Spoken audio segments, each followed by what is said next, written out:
Hi everyone. So in this video, I'm going to be solving a Math 2B midterm 2. This was given in spring of 2014.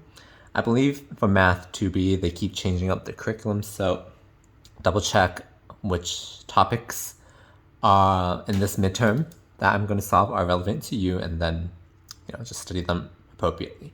There might be things that are covered at the time you're watching this video that weren't covered in this midterm, so just keep track of that too. But hopefully for those coinciding topics, the problems here can be a good indicator of what to possibly expect on the midterm. Okay, so once again, this is by one of the lecturers at UCI, and I believe this person still teaches there. Okay, so let's begin. I'm going in blind also. I have never solved this before. So you'll be seeing how I approach these problems. Okay.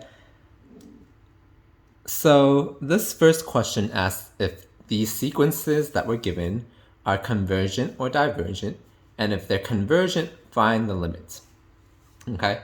So basically, we want to find the limit of all these guys. And then if it's a finite number, it converges. If it's infinite, then it's divergent. As simple as that. Okay. So for this first one, how can we solve this? Well, it's just the limit as n goes to infinity of a sub n. Okay? As simple as that. So then we say it's the limit. Okay, I'm going to do two steps in one. It's the limit as n goes to infinity of this whole guy.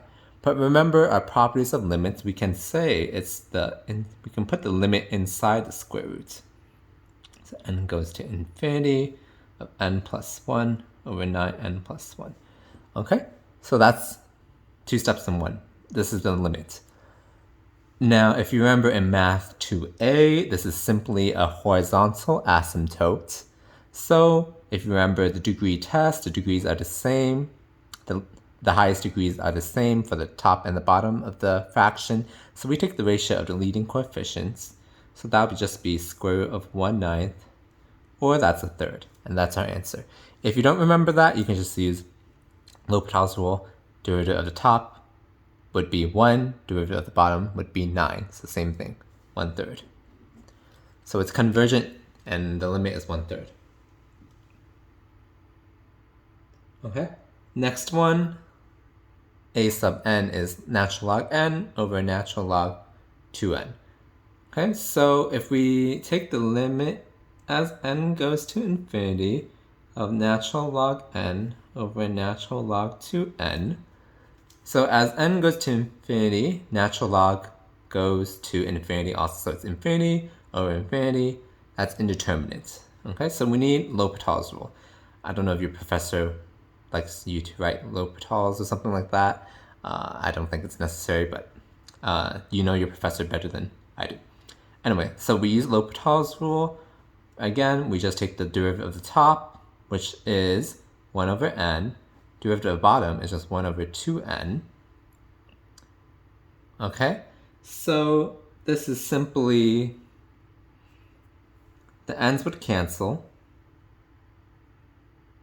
Actually, sorry, 2n times 2. I forgot the chain rule almost. Okay, so this is correct there. This 2 would cancel, this n would cancel, so we're left with limit as n goes to infinity of 1, which is just 1. That's our answer. Let me double check. I do have the key. Yes, that's correct. So it converges to 1. This one, a sub n, is 2 to minus n cosine of n pi. This one looks like we need to use, remember, in Math 2A, the squeeze theorem. So we know that cosine n pi, this guy is between 1 and minus 1. The cosine is always between 1 and minus 1. Okay, so we multiply everywhere by 2 to the minus n. So 2 to the minus n cosine n pi less than or equal to 2 to the minus n. Okay, so remember how do we do the squeeze theorem? Limit as n goes to infinity of this guy, which is the same thing as minus 1 over 2 to the n. This one, as n goes to infinity, the bottom of this fraction gets bigger, so the entire value goes to 0. Similarly, as n goes to infinity, of this line is just 1 over 2 to the n. Again, the limit is 0. So by the squeeze theorem, I'm going to squeeze in over here. No, not intended to be a pun. Limit as n goes to infinity of 2 to the minus n cosine n pi is equal to 0. Okay, so this guy converges to 0. Okay, let's move on. This guy, factorials, they're very simple. Remember, we can rewrite this simply as, I'm not going to take the limit yet. We can rewrite the top as, it'll be 3n plus 1. The next term would be 3n plus 1 minus 1, so that's just 3n. And the next term would be minus 1 of that, which is 3n minus 1. And then so on and so forth. So factorial over 3n minus 1 factorial. So a sub n is literally just 3n plus 1 times 3n. So if we take the limit as n goes to infinity of a sub n, that's just the limit as n goes to infinity, 3n plus 1 and 3n. Obviously, this would go to infinity, so this is divergent.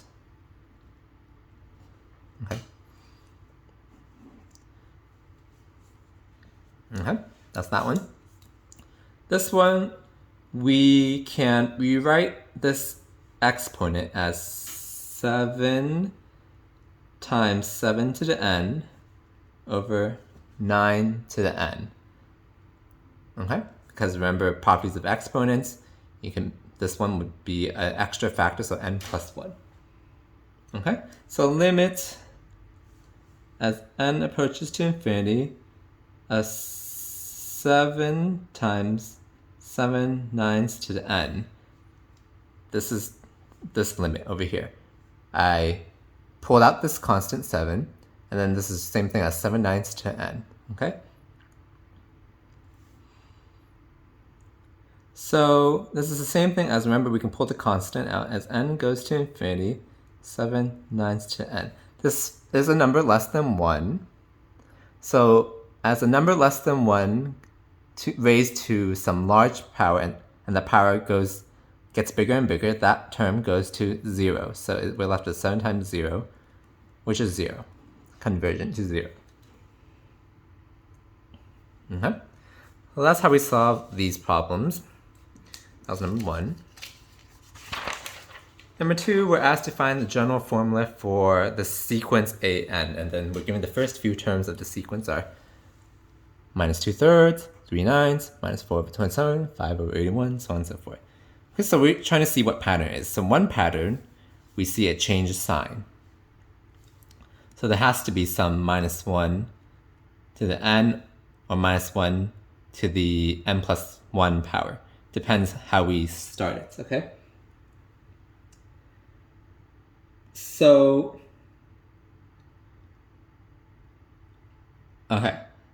we know that. So this is kind of confusing actually, because is it a starting from a0 or is it starting from a1?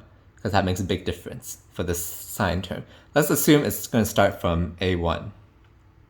Okay, so we'll state that at the end. Okay, so when it's first term 1, it'll be minus. Second term minus 1 squared, that's positive. Third term it's negative again because it's minus 1 cubed. So that works. Okay, let's write a sub n is equal to. Okay, now we see that this top, the numerator is just being incremented by 1 for each term. So we can write that as for the first term, so when n is equal to 1, it's just n plus 1, because that would be 2, and then the second term, 2 plus 1 is 3, third term, 3 plus 1, 4, so on and so forth. Now for the bottom, we see that this is powers of 3. 3 to the first power, 3 to the second power, 3 to the third power, 3 to the fourth power, so on and so forth. So this is just 3 to the n. And let's remember I said it's confusing because it doesn't say n starting from 0, so let's just write n is equal to 1, 2, 3, so on and so forth. Okay, let me double check that this is correct, and then actually the key doesn't state this, so I would recommend you state this. Okay. Next, find the exact length of the curve. Y is equal to natural log secant x for x is between 0 and pi over 4. Okay, so remember how to find arc length. That is just 1 plus dy dx squared dx. Okay, that's the formula. I can do it in another way how to visualize this from some A to B. That's the formula, okay? So we plug in. We would get integral from 0 to pi over 4 square root of 1 plus dy dx squared. So dy dx, let's do it on the side over here. Dy dx is just 1, we need to chain rule, secant x times derivative of secant, which is a secant x tangent x. So this is just equal to tangent x. Let's just write it one more time. Dy dx is equal to tangent x. So this will just be tangent squared x when we plug in tangent x to dy dx. Okay? dx. Okay? So this, we know from the identity, 1 plus tangent squared is secant squared. So I'll write that down. So this is just equal to secant squared x dx. And that, if we square it, that'll be secant x dx. Okay? And they purposely pick this from 0 to pi over 4 so that we can confidently take it as plus secant x. It would not be minus secant x within this range, and this domain per se. Okay? So how do we solve this? This one you probably should memorize.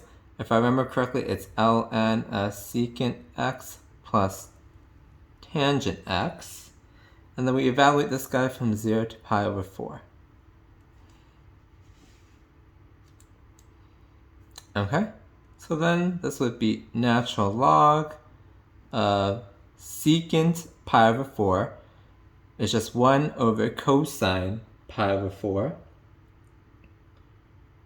Okay? So then that would just be... Am I complicating this actually? Let me see. Tangent.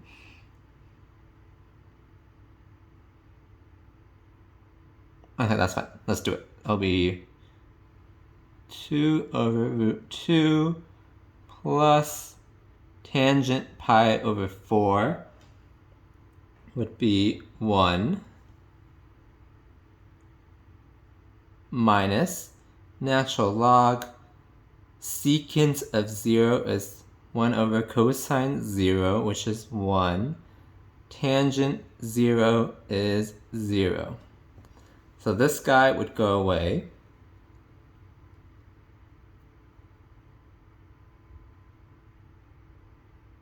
And so this is our answer. Let me double check.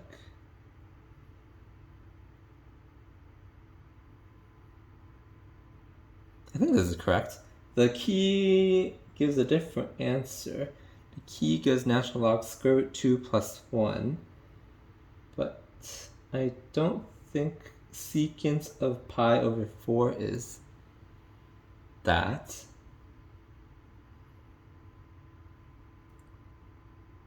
Anyway, you can double check, but this is the correct way to solve it, and then you can double check if this is correct. It does not match in the key, so I'm a bit confused. Unless I just don't remember my unit circle incorrectly, but let's move on. You got the gist of it, finding the arc length. Okay? Next, we are asked to evaluate these integrals.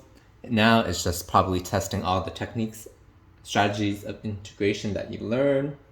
This is a trig integral. Remember what happens for a trig integral. with sines and cosines. If it's an odd power, we save one factor of it. So u is sine x, du cosine x dx. Okay, well, actually before that, because we're saving it, it's sine squared x, sine x dx. And that's the same thing as, remember, the identity sine squared plus cosine squared is 1. So then I'll be, oh, sorry. Yeah, let's ignore that first. Remember, I'm solving this blind. I haven't done this in a while. Sine squared x. So you want to save a factor like this. And then we convert the sine squared to 1 minus cosine squared x. Sine x dx. Now we make a substitution. So sorry about that. Ignore that. U would be cosine x because now we have du is minus sine x dx. So it's just this here, but with a negative. Okay, so we make our substitution. That'll be negative integral 1 minus u squared du. So this is simply minus u minus a third u cubed plus c.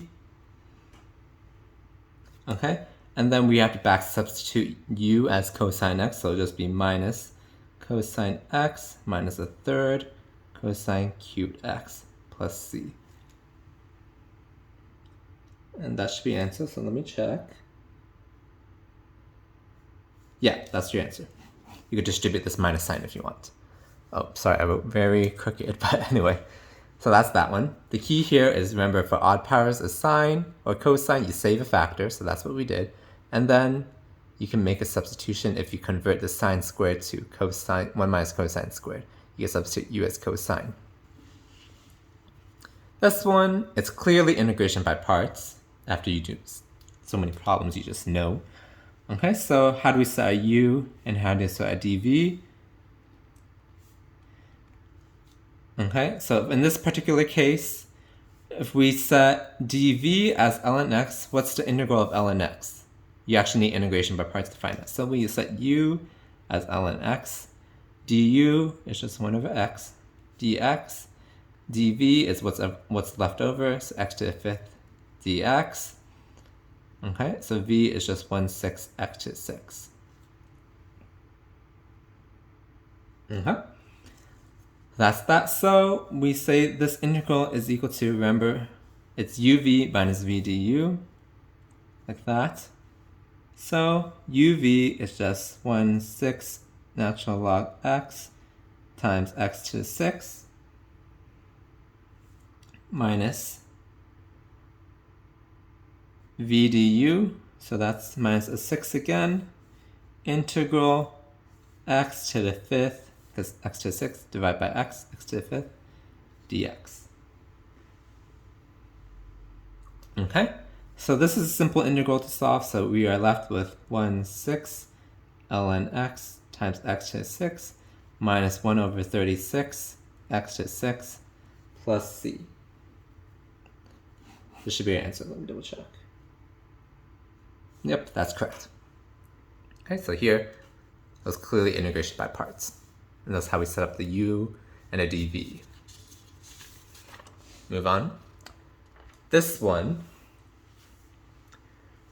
okay, just by common sense for what they want to test you, we had a trig integral, we had an integration by parts, what's left over?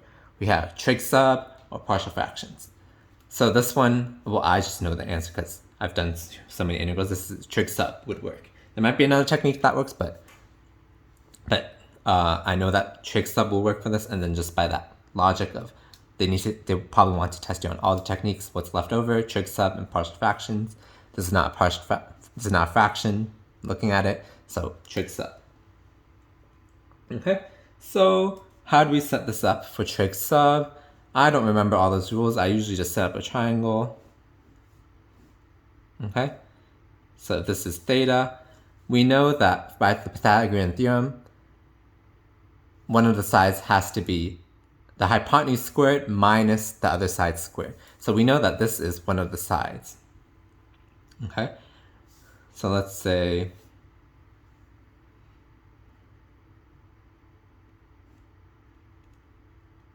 Okay, so again, by the Pythagorean theorem, 4 is equal to the hypotenuse squared, so we know that this side is 2. Okay, actually, let me swap it. Let's put it there. It doesn't matter which side to put it. It'll just be sine or cosine. It doesn't matter. I just prefer it like this, actually. And then the last side, by the Pythagorean theorem again, is x. Okay, so if you use the Pythagorean theorem on this, it'll work out.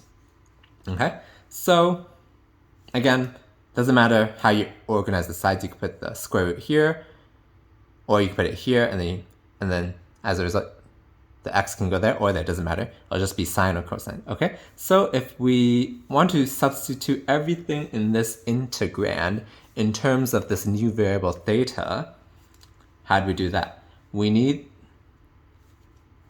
the square root term and we need dx. So we know that cosine theta is square root 4 minus x squared divided by 2. We know that from this triangle that we set up. Okay, so 2 cosine theta is square root 4 minus x squared. Okay, so we picked that one. How do we sub in dx? We probably want to sub x as, what am I saying? We want to represent dx in terms of theta. So we probably want to represent x in terms of theta first. So x would be sine theta is x over 2, meaning 2 sine theta is equal to x. And now 2 cosine theta d theta is dx. So we have our square root term, we have our dx. Okay, so we can change this integral in terms of theta. It'll be 2 cosine theta times dx would be 2 cosine theta d theta.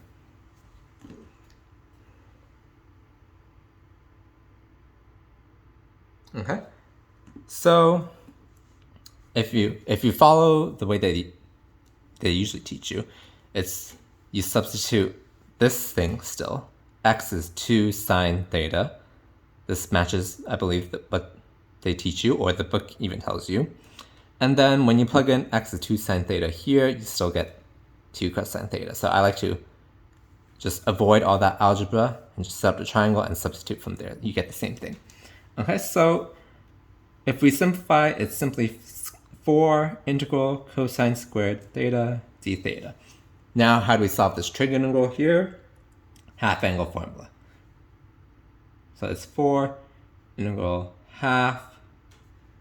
Is it 1? Is it plus or minus cosine 2 theta? I never remember. So the way I do it is, we know that cosine of 0 is 1. So cosine of 0 squared is also 1. So when we plug in theta is 0 here, that would be plus then, because cosine of 2 times 0 is cosine of 0, which is 1. Okay, and then 1 plus 1 is 2. 2 divided by 2 is 1. So in order for this to match this, even at theta is 0, this would have to be a plus. So that's how I quickly check if I don't remember the half angle formula, the sign of it. Okay, so we get, this is easy to solve. I'm going to skip some steps. So this and this would cancel to 2. So it will be 2 times theta plus half sine 2 theta plus c. Okay. So this is what happens when you integrate. And then we have to plug back theta in terms of x. So, okay, let me go over here. Let me do that. Okay. So, it'll be 2 times theta. Remember, theta is, sine theta is x over 2. Well, you can use any of the arc trig functions, but since we already defined it here, sine theta is x over 2, theta would be arc sine x over 2. So arc sine x over 2 plus half sine 2 theta. How do we get that? We have theta. Well, there's a trig identity that says sine 2 theta is 2 sine theta cosine theta. Oh, cut off. Okay. So that you probably should memorize. Half times 2 times cosine theta, which is square root 4 minus x squared over 2, times sine theta, how convenient, also defined here. If those aren't defined, just go back to triangle here. Okay, let's clean up a little bit. These two can cancel, so we get 2 times arc sine x over 2 plus x square root 4 minus x squared divided by 4 plus c. Okay, that's our answer for this guy. Not too bad. It's just you need to remember lots of trig identities. Okay, the trig sub itself was pretty easy. Okay, next, this is probably partial fractions because it's a polynomial over polynomial. So how do we solve this? Let's start by factoring what we can.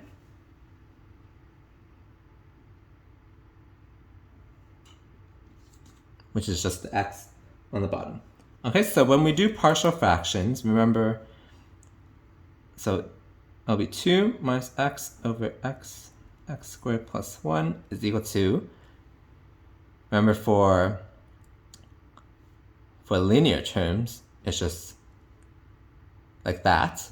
For quadratic terms, which is this guy, it's bx plus c, something like that. Okay, so now we can solve for the fraction for a, b, and c. So when we multiply both sides by this denominator here, it'll just be 2 minus x is equal to a times x squared plus 1 plus bx plus c times x. Okay, so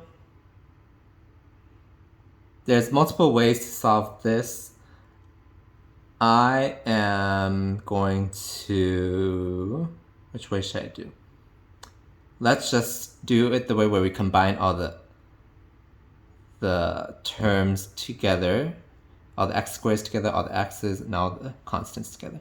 2 minus x is equal to, let's distribute a x squared plus a plus bx squared plus cx.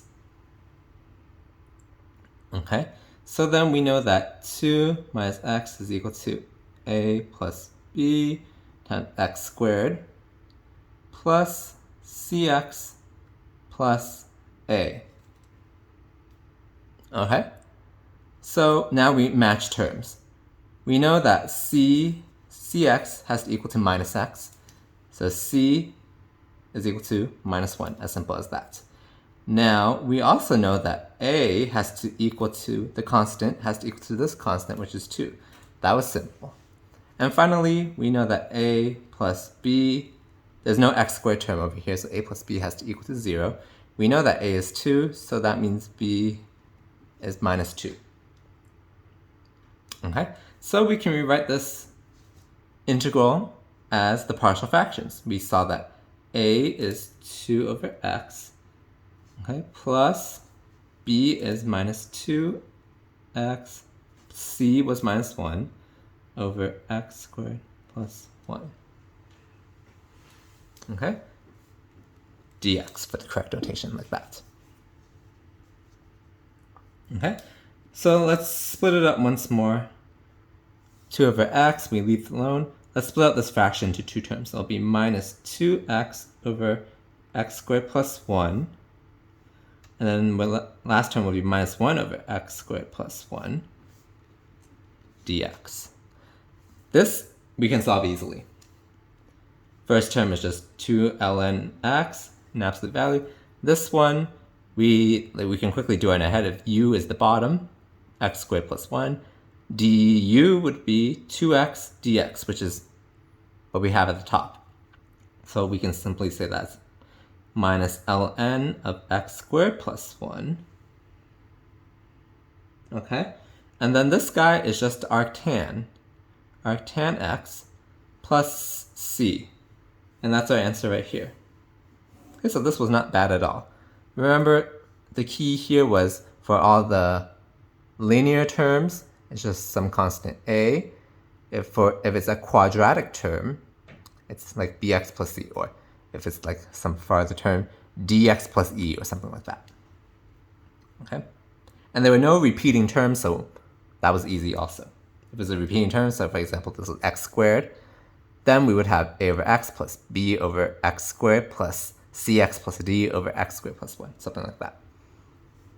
Okay? Let's move on. We're at 30 minutes already. This is a 50-minute exam. Okay, we're asked to evaluate these improper integrals. I didn't write the description.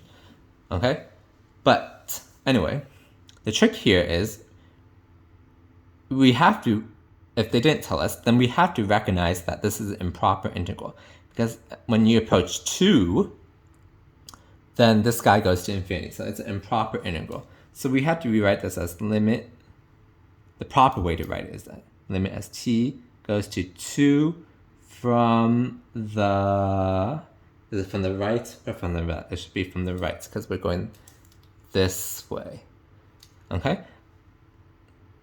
An integral from t to 3, 1 over x minus 2 squared dx. Okay?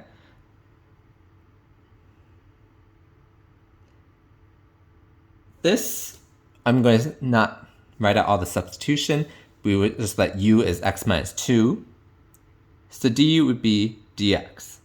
Okay, so it would simply be limit as t approaches to 2 from the right of, that would be minus third x minus 2 to minus 3.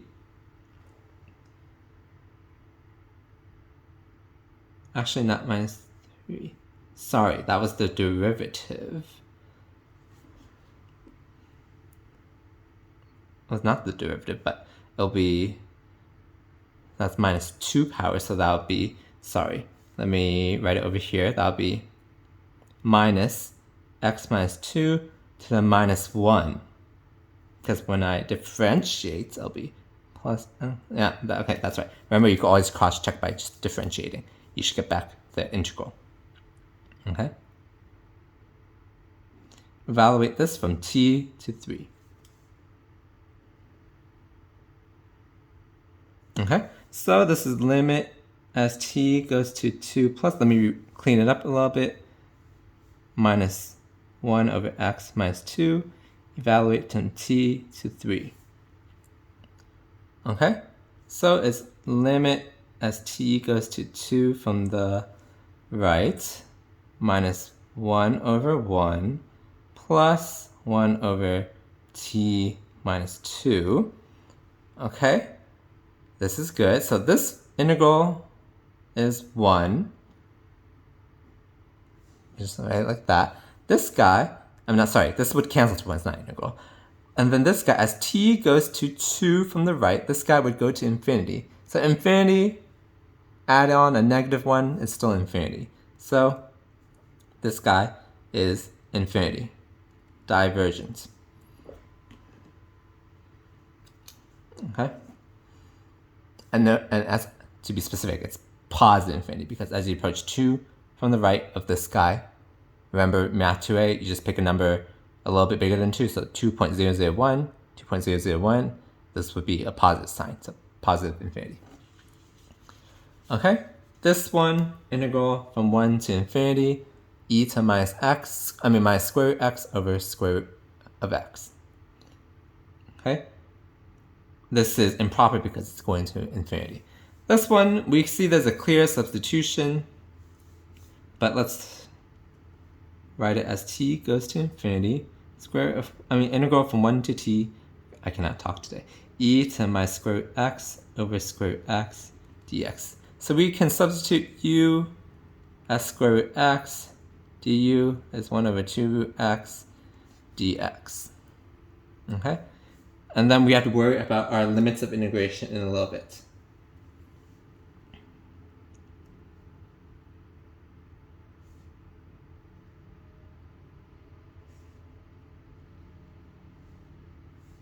Okay? So let's do the limits of integration after. It will be e to the minus u over, this would be, because this is 2 du is 1 over root x dx. So it'll be over 1 times 2 du. That's fine like that. Okay? Limits of integration now. So we just, remember when we do substitution, we just plug in. It's the same thing. So u, when x is 1, u is square root of 1, which is also equal to 1. When x is t, u is just square root of t. Okay? That's our limits of integration. So this is simply just limit as t goes to infinity. Let me shift this up. That's just minus e to the minus u. It'll be minus 2e to minus 2. I forgot that too. Evaluate this at 1 to square root t. So as the limit as t goes to infinity of minus 2 times e to the minus square root t minus e to the minus 1. Okay? So this is what we have. Now, this limit is easy to calculate. Okay, let's pull the 2 out. Minus 2 times limit as t goes to infinity, e to minus root t. And then limit of a constant is just a constant. So let's just write that as minus e to the minus 1. Okay, so this guy, e to the minus t, as t goes to infinity, e to this minus square root t would also go to infinity. E to the minus infinity is 0, because remember the graph of e, as you go to minus infinity, it's a horizontal asymptote at 0. So it's minus 2 times 0 minus e to the minus 1. Okay? So that is simply just 2 over e. That's convergence. Conversion, let's say.